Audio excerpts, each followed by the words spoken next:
So yun nga mga katulungan, welcome back sa YouTube channel natin. Kung bago pa lang sa YouTube channel ko, please huwag kalimutan mag-subscribe, like, and share. So yun nga mga katulungan, at papasukin na natin ngayong Bitbit River Resort dito sa Bulacan at Sugaray. So mag-U-turn lang tayo dito sa tulay at pupuntahan na natin at papasukin yung ilalim nito mga katulungan.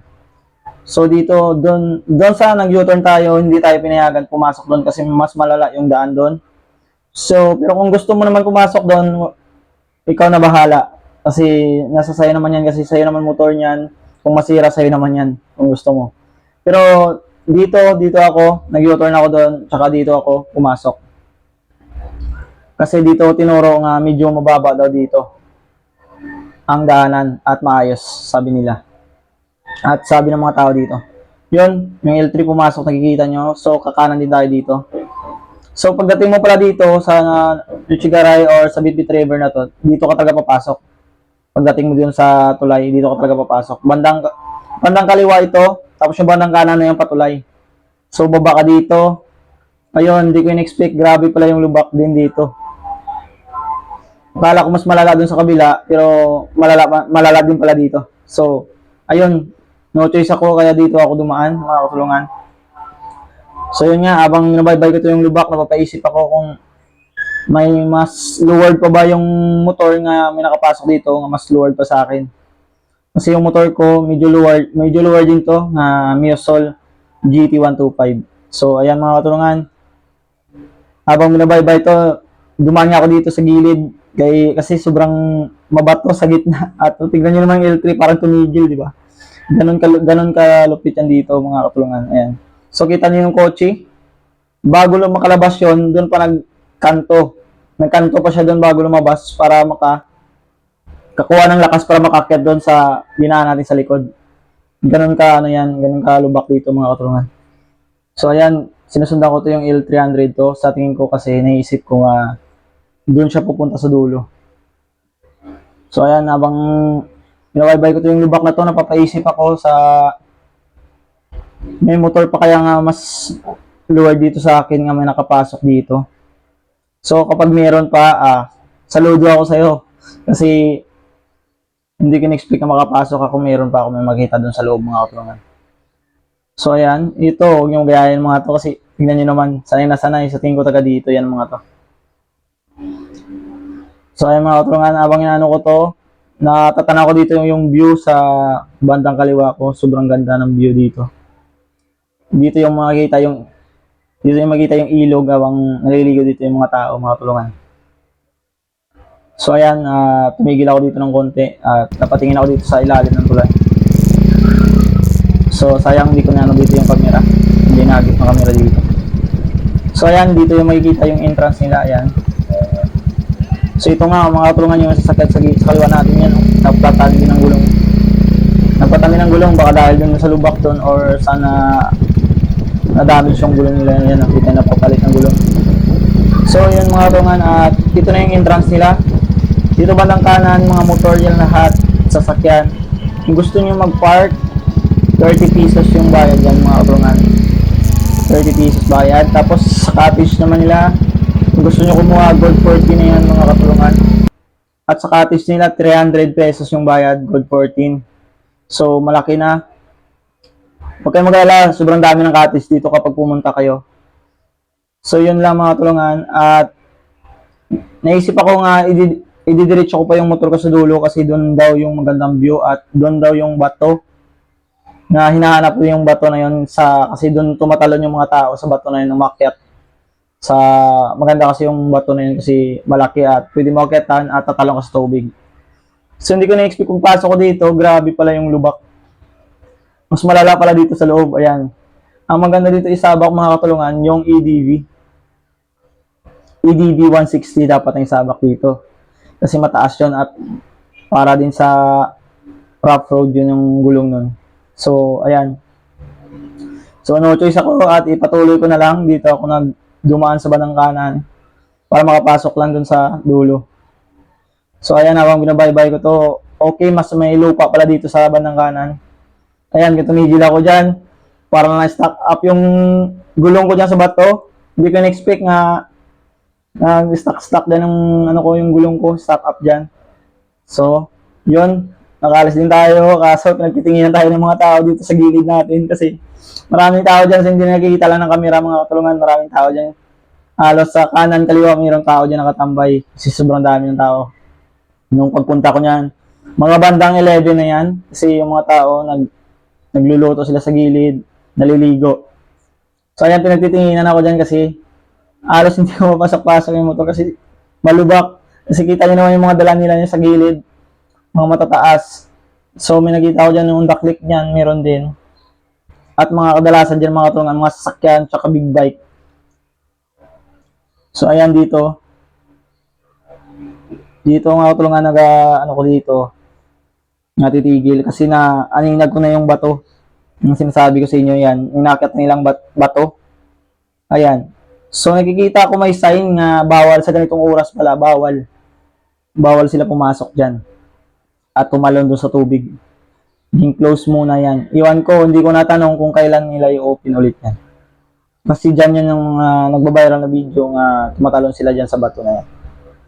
So, napaisip ako, ituloy ko pa doon sa dulo. So, yun nga, tinuloy ko. Yung motor ko doon sa dulo. Pinasok ko yung motor ko doon. Kasi gusto ko pa matingnan kung hanggang saan ba yung dulo na yan ng daanan na yan. Kung ano, kasi napapaisip ako kung may daanan doon sa dulo na magandang view doon sa dulo at papuntahan ko. Ayan.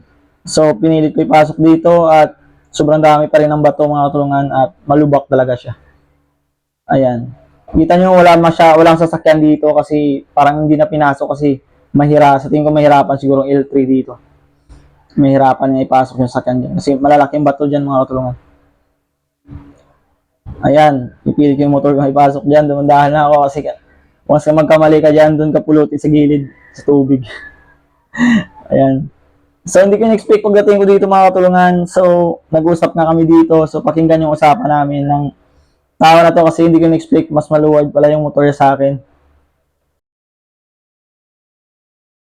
Wala, hanggang dito lang yan, boss? Ah, wala. Break na ako. Ha? Pwede makadaan pala yung motor sa kabila, no? Pwede makadaan yung motor sa kabila. Kasi, no?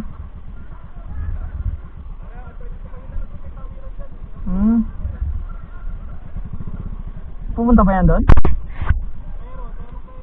Okay. Kaso grabe lumbak eh. Buti nakapasok ang sayo. Hirap eh. Sayo? Hindi kayo mano yung mags na yan? Grabe. Gulat ako na. Nakapasok ngayon ba? Lala pa pala ito. Nakapasok. Saan ba kayo yan, boss? Dyan lang sinasay. Kaluhukan pa nga ako eh. South.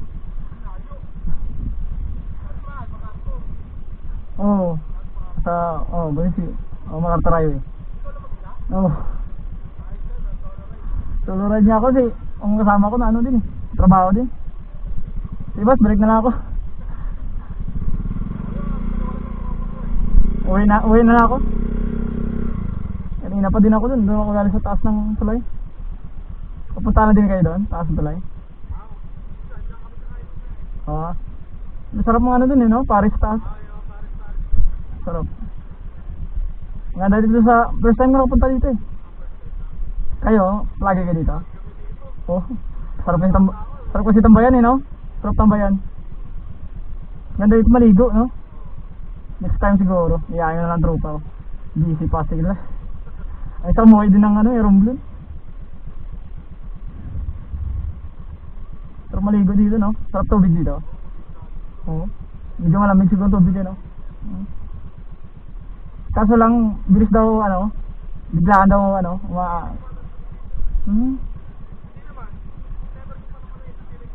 tumaas ang tubig?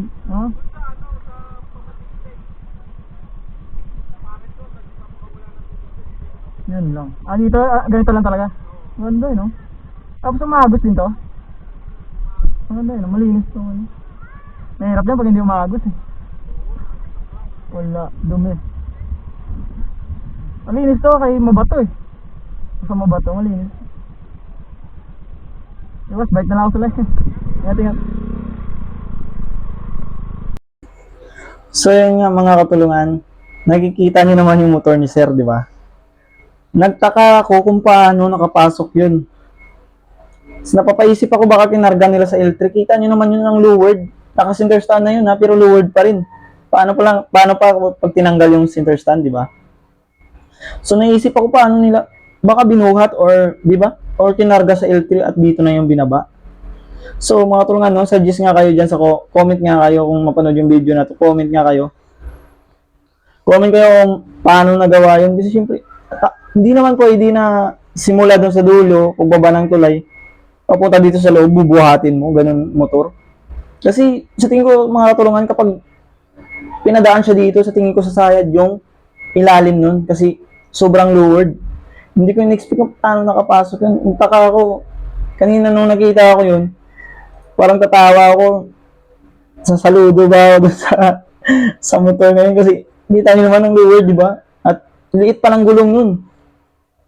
Sigurado ako sa susunod nun, hindi na babalik yun. Kasi isipin nyo naman yung daanan, tingnan nyo na.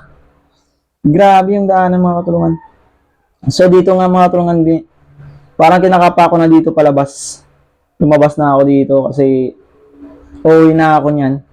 Lalabas na ako dito at binabaybay ko na to yung daan pauwi yung dinaanan ko kanina. So ayan, papunta na tayo dyan sa medyo mabato-bato pa dito sa unahan. Ayan, kita nyo yung mga nakapark mga katulungan. Yung iba naka-ranger. Ayan, mga sakyan. Pumapasok dito mga katulungan yung mga jeep at kadalasan ng mga katulungan yung dala dito nila mga L300 yung pang service talaga. Yung L300 mga katulungan parang ano naman sa lubak yan kasi mataas yun. Medyo mataas din yun yung ilalim niya. Ayan, nga dito mas malala mga katulungan. No? Nakikita nyo yung mga bato, di ba? Kunting mali lang ang gulong dito, mabubutas talaga kasi matulis yung mga bato dito. Pero miss, marami naman pala motor dito nga, no? Malalaki yung iba, big bike.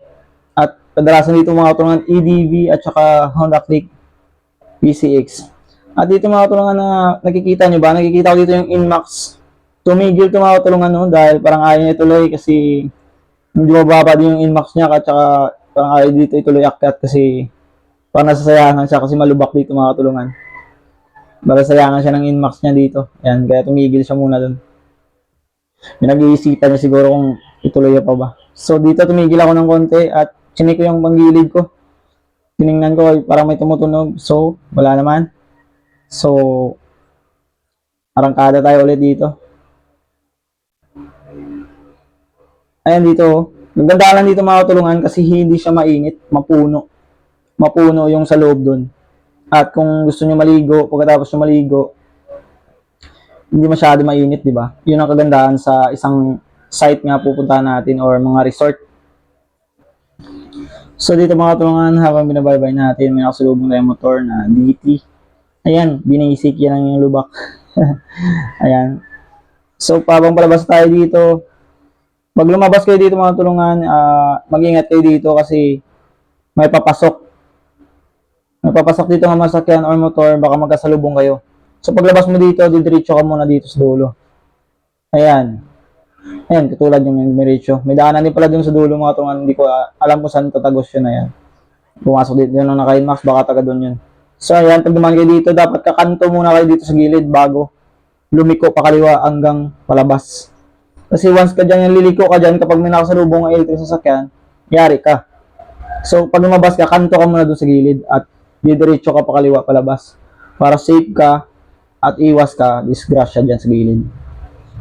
So yun ang mga katulungan, dito palabas na ako. At success nga napasok natin simula labas hanggang dulo yung Bet River Resort ng Nochigaray, Bulacan. So yun mga katulungan, at see you sa next video natin. Dito na ipatapos yung video natin. Ayan.